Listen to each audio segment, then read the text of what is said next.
Komisi Pemberantasan Korupsi (KPK) resmi mengumumkan mantan Menteri Pertanian Syahrul Yassin Limpo (SYL) sebagai tersangka kasus dugaan korupsi terkait menyalahgunakan kekuasaan dengan memaksa memberikan sesuatu untuk proses lelang jabatan, termasuk ikut serta pengadaan barang dan jasa, disertai penerimaan gratifikasi di lingkungan Kementan. Syahrul Yassin Limpo dijerat sebagai tersangka bersama Sekretaris Jenderal Kementerian Pertanian, Sekjen Kementan Kasdi Subagiono dan Direktur Alat dan Mesin Pertanian Kementan RI Muhammad Hatta. Sehingga diperoleh kecukupan alat bukti untuk dinaikin ke tahap penyidikan dengan menetapkan dan mengumumkan tersangka sebagai berikut, ujar Wakil Ketua KPK Johanis Tanak dalam jumpa pers di Gedung KPK, Rabu tanggal 11 Oktober tahun 2023. Pada hari ini, sedianya KPK memeriksa Syahrul Yassin Limpo.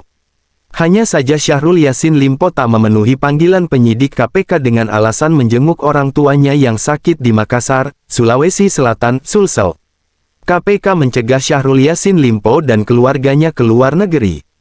Pencegahan ke luar negeri berkaitan dengan penyidikan kasus dugaan korupsi di Kementerian Pertanian Kementan. Keluarga Syahrul Yassin Limpo yang dicegah ke luar negeri yakni sang istri Ayun Sri Harahap, sang anak Indira Cundatita anggota DPR RI, dan sang cucu Atenri Bilang Radisyah Melati.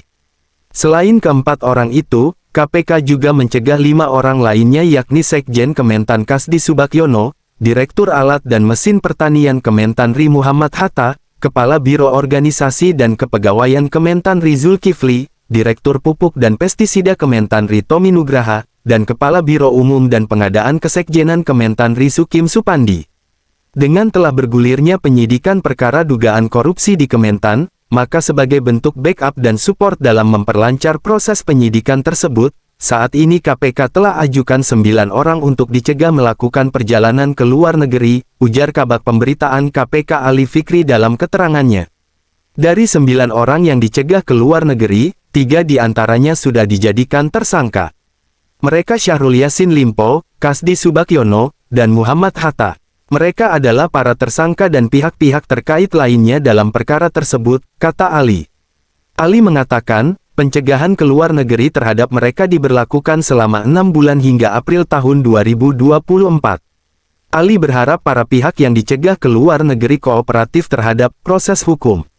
Pengajuan cegah ini ditujukan pada Dirjen Imigrasi Kemenkumham RI untuk 6 bulan pertama sampai dengan nanti bulan April tahun 2024 dan tentu dapat diperpanjang sesuai kebutuhan penyidikan, Ali menandasi.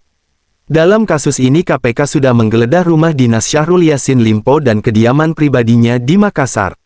Selain itu, tim penyidik juga menggeledah kantor Kementan dan kediaman Muhammad Hatta.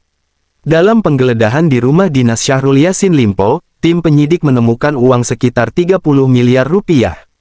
Penggeledahan di rumah dinas Syahrul Yassin Limpo diketahui terjadi pada Kamis, tanggal 28 September hingga Jumat, tanggal 29 September tahun 2023. Selain uang, diketahui tim penyidik juga menemukan 12 pucuk senjata api. Jumlahnya lumayan besar, kurang lebih 30 miliar rupiah. Juga dugaan senjata api yang juga sudah diserahkan kepada Direktorat Intelkam Polda Metro Jaya, ujar Kabag Pemberitaan KPK Ali Fikri di Gedung KPK, Senin tanggal 2 Oktober tahun 2023. Sementara di kediaman Syahrul Yassin Limpo di Makassar tim penyidik menyita mobil Audi A6 dan beberapa dokumen elektronik. Ali mengatakan, tim penyidik bakal mengonfirmasi temuan tersebut kepada para saksi untuk memperkuat dugaan uang tersebut berkaitan dengan kasus yang tengah ditangani KPK.